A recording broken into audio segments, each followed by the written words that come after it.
আমার কোনো জ্ঞান, আমার কোনো বিদ্যা, কীর্তন করবার মতো ভাষা এখন পর্যন্ত অর্জন করতে পারি না। তবে বলবেন এসছি কেন? কেননা গুরু কৃপা হি কেবল। গুরুদেব কৃপা করে যতটুকু বলাবে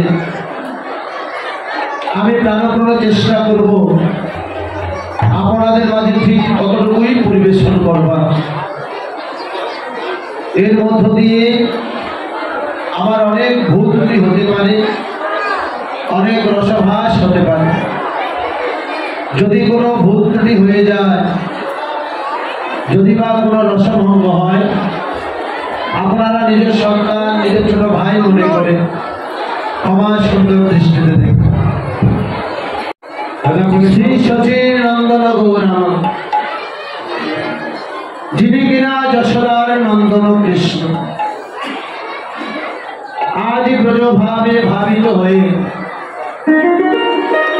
সেই ব্রজের প্রেম রসটাকে আস্বাদন করবার জন্য আজ শ্রীরাম নদীর মাঝে অবতীর্ণ হয়েছে।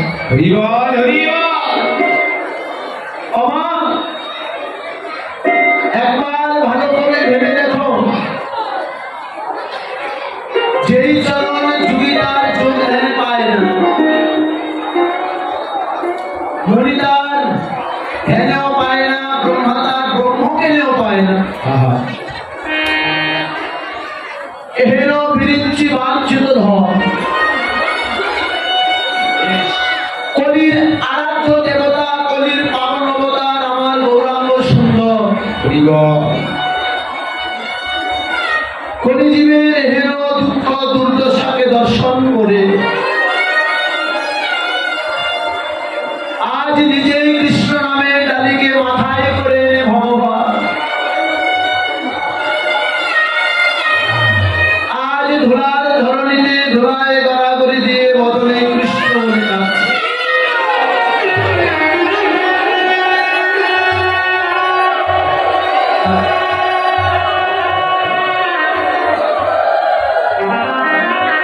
সেই ভগবান কৃষ্ণ বলে কাঁদে, যে ভগবান কিনা সত্য ত্রেতা দ্বাপরের রাজা ভগবান। সত্যের যিনি হরি, তিনি ত্রেতা রাজা রামচন্দ্র, তিনি দ্বাপরের দারোগা রাজা ভগবান কৃষ্ণ, আর তিনি হলেন আমার গৌরাঙ্গ। আর তিন যুগের ভগবান ভগবত্তাকে ফেলে দিয়ে, রাজবেশটা ফেলে দিয়ে, আজ অঙ্গে একটা নামাবলী দিয়ে, স্কন্ধে একটা ভিক্ষার ঝুলি নিয়েছে।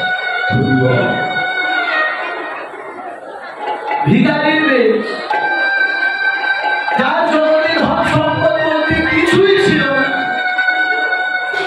সম্পদ শুধু একটাই ছিল তার, সেটা ছিল একমাত্র হরিনাম।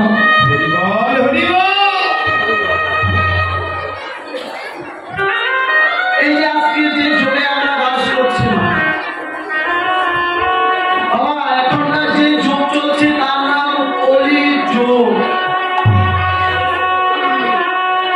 যে যুগের কথা বর্ণনা করতে গেলে অনেক আছে, দেখা যাচ্ছে কলির কোনো জায়গা আর ভালো নেই, সব জায়গা নষ্ট হয়ে গেছে। কেননা কলির মানুষ অত্যাচারী, কলির মানুষ ব্যভিচারী, কলির মানুষ দুরাচারী, কলির মানুষ মিথ্যে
আছে। অদ্বৈত ঠাকুর প্রত্যেকটা দিন সুরধনী গঙ্গার কিনারে দাঁড়ায় করজোড় করে বলেছিল, কবে আসবে তুমি প্রভু? জগতের মানুষ আজ দুরাচার হয়ে গেছে, পাপাচারী হয়ে গেছে।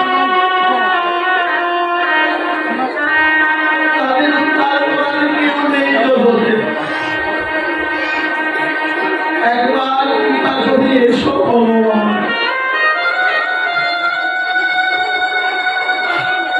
তাদের উদ্ধারের রাস্তা দেখায় দাও। অদ্বৈত গোসাইয়ের আগুন আহ্বানে শশীগর্ভ সিন্ধু মাঝে নদিয়ায় প্রকট হলেন আমার ভগবান।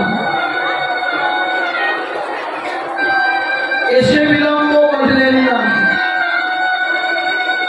নদিয়ার যেখানে যাবে যেমন ভাবে পেয়েছে মা, তাকে তেমন ভাবে জড়ায় ধরেছে ভক্তের মাঝে। জাতির বিচার ভগবান করেন, কিবা ব্রাহ্মণ, কিবা মুচি, কিবা শূদ্র, কিবা বৈশ্য, কিবা ক্ষত্রিয়, কিবা ধনী, কিবা গরিব, যাকে পেয়েছে তাকেই জড়ায় ধরেছে। কিন্তু বাবা আমার মহাপ্রভু ছিলেন ব্রাহ্মণের সন্তান। জগন্নাথ মিশ্র তনয় আমার প্রভু তৎকালীন দিনে ব্রাহ্মণ সমাজ আমার মহাপ্রভুকে ডেকে বলেছিল, আচ্ছা নিমাই, এই যে তুমি যাকে তাকে জড়িয়ে ধরো, যার তার চরণের ধরে অঙ্গে মাখো, এতে কি তোমার ব্রাহ্মণ জাতির সম্মান নষ্ট হয় না?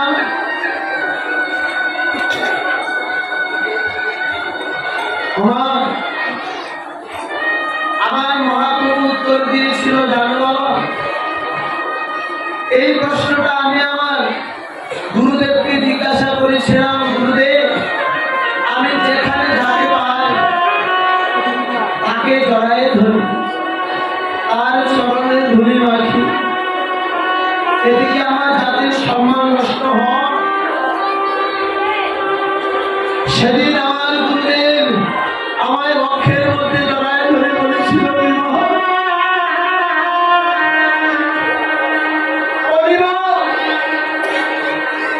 এই জগতে কোটি জন্মের সুকৃতির ফল না থাকলে কোনদিন সদ্গুরু বৈষ্ণবের চরণ জল আর ওই চরণের ধরে অঙ্গে নেওয়া যায়।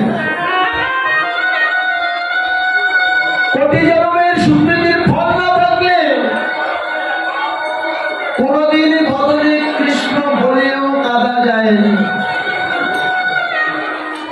তাই তো শাস্ত্রে বলেছে, বাবা, কোটি জন্মের থাকলে ভাগবত, তবেই সে বিষয় ছেড়ে হয় বৈরাগ্য। এক জন্মের ভাগ্যের ফলে নয়। নিত্যানন্দ প্রভুকে ডেকে বলেছিল, দাদা, তুমি নদিয়ায় যাকে পাবে তাকে জড়ায় ধরে হরিনাম দেবে। নিমাই বলেছিল, তারা যদি কৃষ্ণ নাম করতে না চায় তাহলে কি হবে? বলেছিল, দাদা, যারা কৃষ্ণ নাম না করতে চাইবে তুমি গিয়ে এক কাজ করো, দাদা, ছুটে গিয়ে তাদের হস্ত যুবকখানা না হয় জড়ায় ধরবে। যদি হাতে ধরলেও তারা কৃষ্ণ নাম না করে, বলছে, দাদা, এই জগতে যদি তারা কৃষ্ণ নাম করিতে না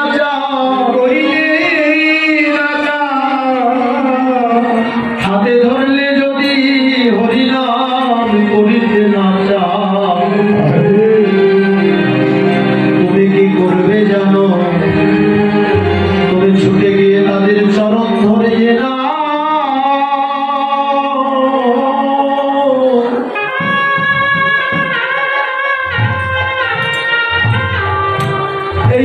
কৃষ্ণ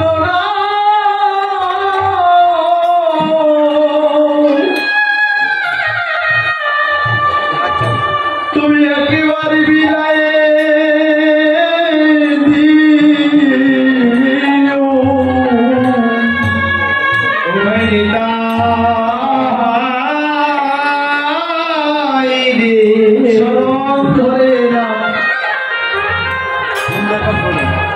তুমি জীবের চরণ ধরে না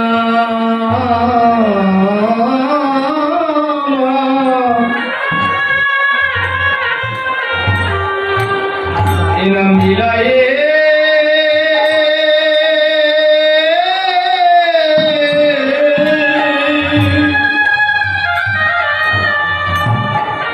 এনাম বিলায়ে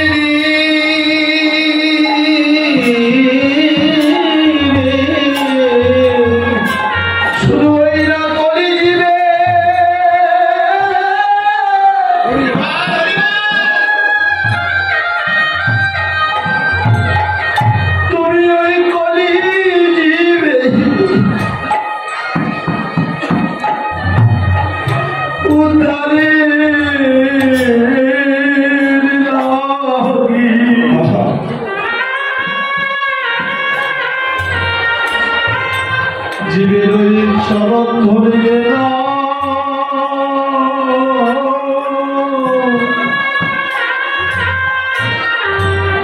এই কৃষ্ণ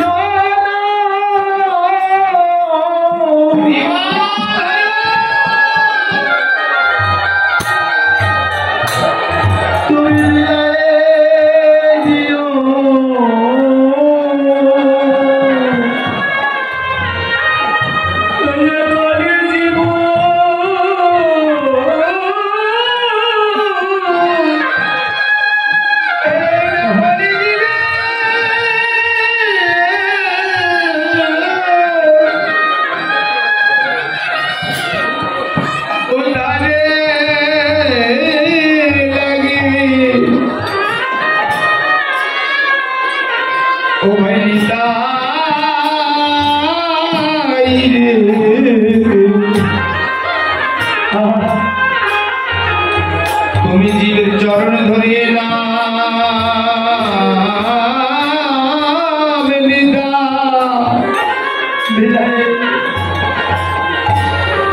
মিলায়ে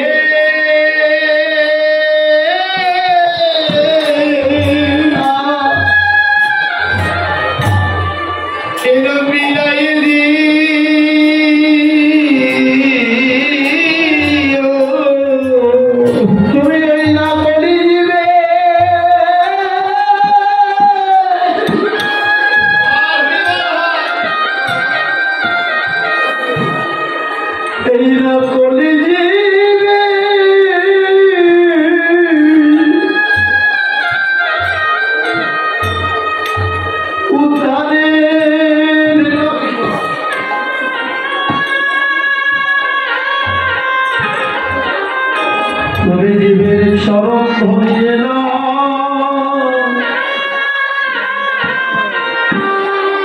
এনা মিলায়ে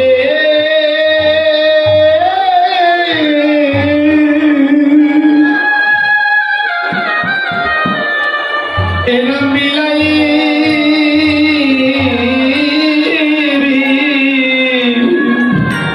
তুমি যেন কাউকে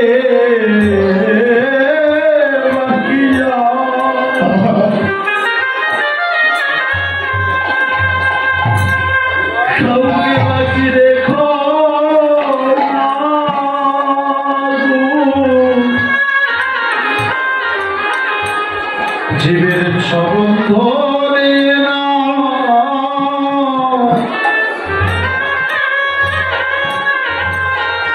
এই কৃষ্ণ নামে বিলায়ে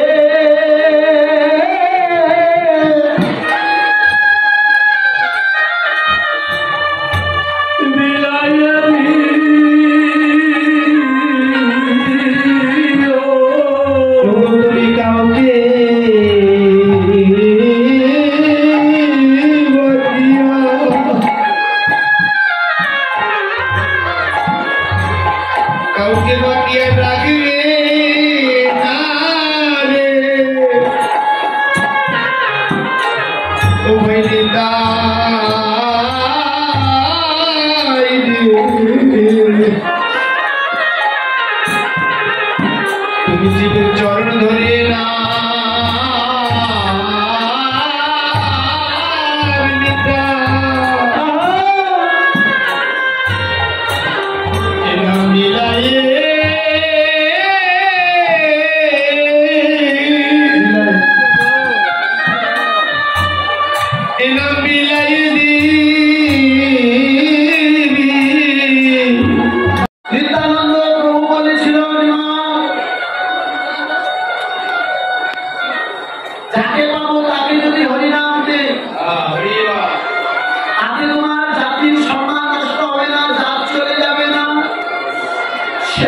মহাপ্রভু বলেছিল, দাদা জাত যদি চলে যায় চলে যেতে দাও।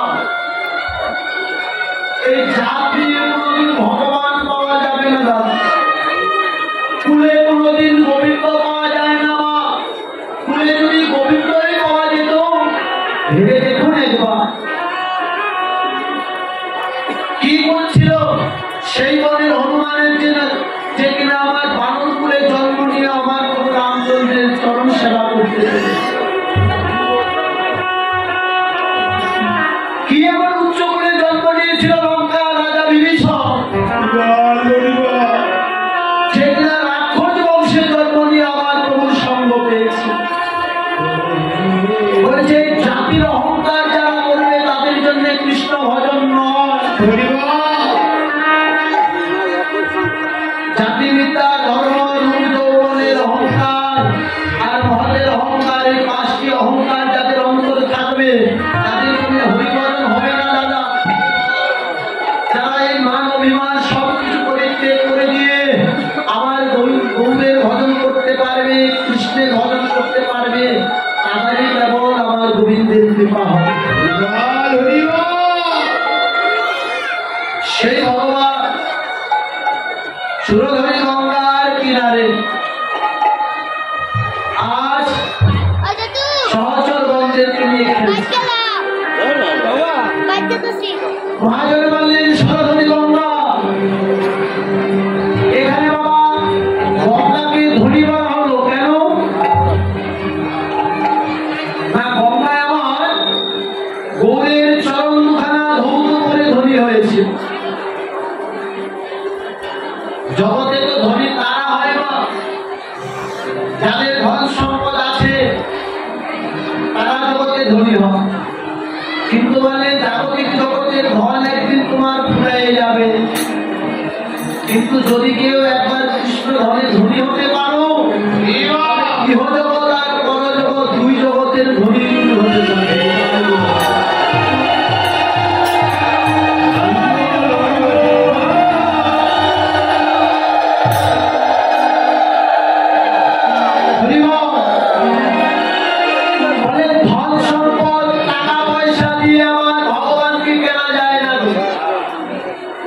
যদি ধন সম্পদ আর টাকা পয়সায় ভগবান পাওয়া যেত আর ভগবানকে কিনতে পারা যেত, তাহলে কুরুক্ষেত্রের মাঠে পঞ্চ পাণ্ডব নয়, আমার দুর্যোধন 100 ভাইয়েরা আমার ভগবানকে বাঁচতে পারতেন।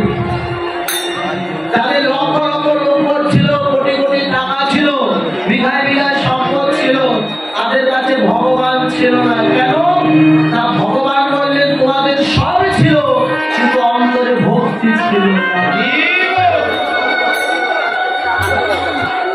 আর যে অন্তরে ভক্তি থাকে না, আমি ভগবান সেখানে যাই না। শাস্ত্রে বলেছে না, ভক্তি যার কৃষ্ণ তার, সর্বশাস্ত্রে কয় ভক্তি না থাকলে কৃষ্ণ সম্মুখে দেখিলেই কিবা হয়। অন্তরে যদি ভক্তি না থাকে, ভগবান সম্মুখে দাঁড়ায় থাকলে তাকে ভগবান মনে হবে না। আর অন্তরে যদি ভক্তি থাকে, তুমি যেদিকেই তাকাবে সেদিকেই যেমন ভগবানকে দেখতে পাবে। সাধক রজনীকান্ত বলেছিল না যে ভগবান তুমি কোথায় নেই প্রভু, একবার আমি দেখেছি ভগবান তোমার, তুমি আছো অরলে অনিলে সহনিলে ভোদর শরীরে গহনে, আছো বিটপিলতায় জলদের গায়, শশী তারকায় কমল। কিন্তু বাবা ভগবান তোমার সর্বদাই আছে, সব দিকে ভগবান আছে।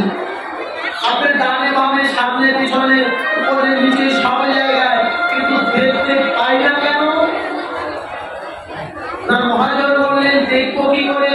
রজনীকান্ত বলেছিল ভগবান আমি নয়নে বসন বাঁধিয়া, আমি আধারে মরিতে খুঁজিয়া।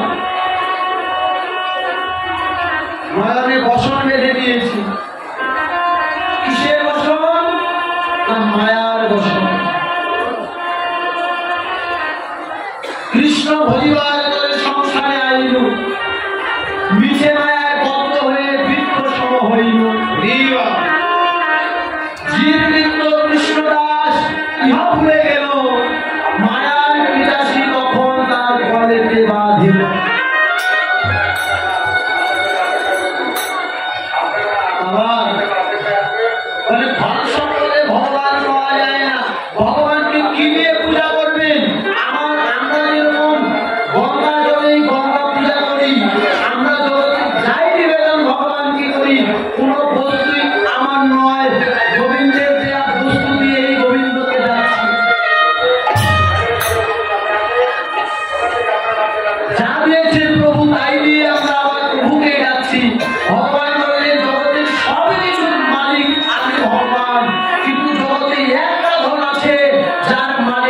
আমি কোনোদিন হতে পারি না। সেটা কি ধন? না, সেটা হলো সতত ভক্তের হৃদয়ে যে ভক্তি ধন আছে। আমি সেই ভক্তি ধনের দ্বারা, আমি ভক্তির দ্বারা আর ভক্তিটা আস্বাদন করবার জন্য আমি জগতে এসেছি। বাবা, পঞ্চ পাণ্ডবের কাছে ভক্তি ছিল বলে আমার গোবিন্দকে অর্জুন তার রথের সারথি করতে পেরেছে। গোবিন্দ ছিল সম্মুখে, অর্জুন ছিল পিছনে। রথটা চালনা করে নিয়ে গেল কৃষ্ণ। কেন? না, গোবিন্দ বলল যে ভক্ত আমায় ভক্তি দিয়ে ডাকে, তার কোনো বিপদ আমি ভগবান হতে দেই না। ছোট ভাইয়ের বান যখন নিক্ষেপ করবে অর্জুন, সে বান তুমি সইতে পারবে না। তাই যদি বান আমার মুখে বিঁধে তাতেও আমি সন্তুষ্ট হব। তোমার ভক্তিটা আমায় দান করো।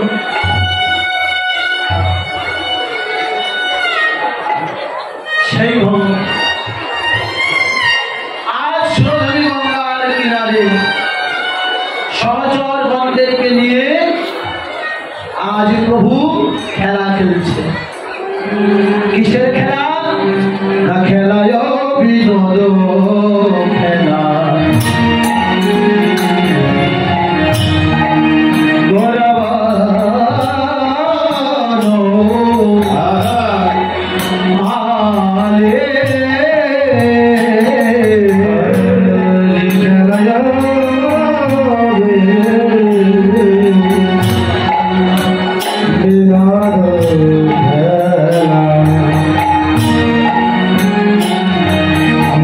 Hare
কি?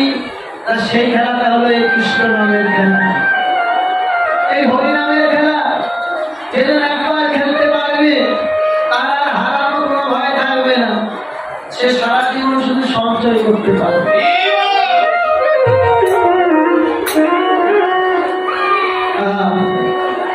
বাবা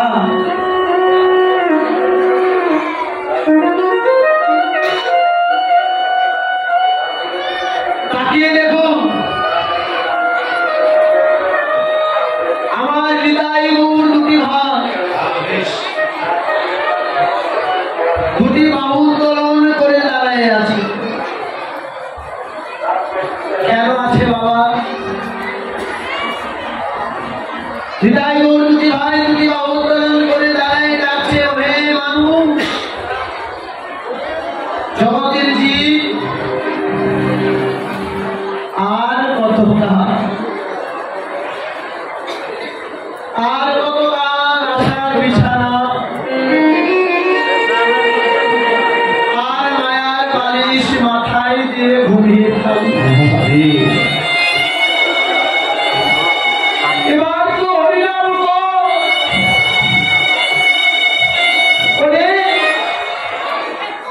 কৃষ্ণ নাম করো ভাই, আর সকলে মিছে, আর সকলে মিছে, তোমার পালাইবার পথে নাই, তোমার জাম আছে পিছে,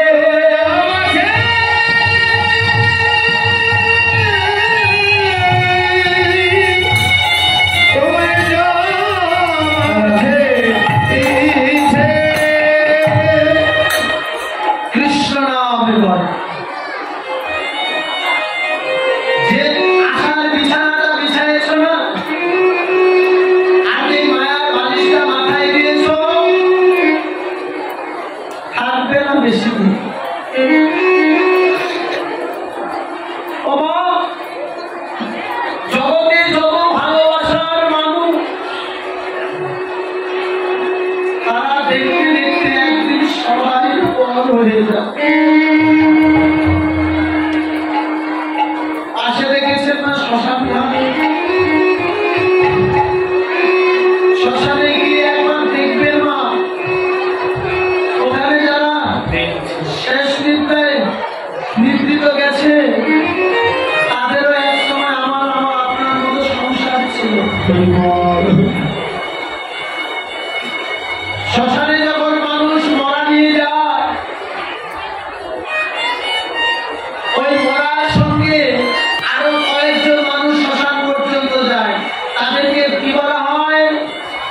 শ্মশান বন্ধু। যারা ওই মরার সঙ্গে শ্মশানে যায়, ওই মরাটা তাদের ডেকে নিয়ে গেল, বন্ধু একবার চলো আমার সঙ্গে, দেখবে আমি কোথায় যাই। চিতায় শোয়াই দিয়েছে, যে শরীরে রৌদ্রের তাপ সহ্য হয় না, সেই শরীরে আগুন ধরিয়ে দিয়েছে, আগুনের দেহ খেলা পুড়ে ছাই হয়ে যাচ্ছে। ওই মরা মানুষটা ডেকে বলছে, বন্ধু তাকিয়ে দেখো, আমার স্ত্রী পুত্র বন্ধু বান্ধব সবই ছিল, কিছুই আনতে পারি না, শূন্য হাতে বিদায় করে দিয়েছে, কিছুই দিল না। কার জন্য এত কিছু করলাম জগতে? কার আশায় ছিলাম এতদিন? কেউ একবার বললো না যে আজকে মারা গেছে, আজকে থাম, আর দুদিন পরে না হয়ে দিয়ে যাবে। কেউ বলে না বাবা, দেহ থেকে কারো পাখিটা উড়ে যাওয়ার সঙ্গে সঙ্গে সবাই পাগল হয়ে যাবে, তাকে বিদায় করো তাড়াতাড়ি। কত আয়োজন আমার বিদায় করে দেওয়ার জন্য। যে পুত্র পিতা বলে ডেকে কাছে টেনে দিত, সেই পুত্রটাই কাঁধে করে নিয়ে শ্মশান পর্যন্ত এগিয়ে দিয়ে আসলো।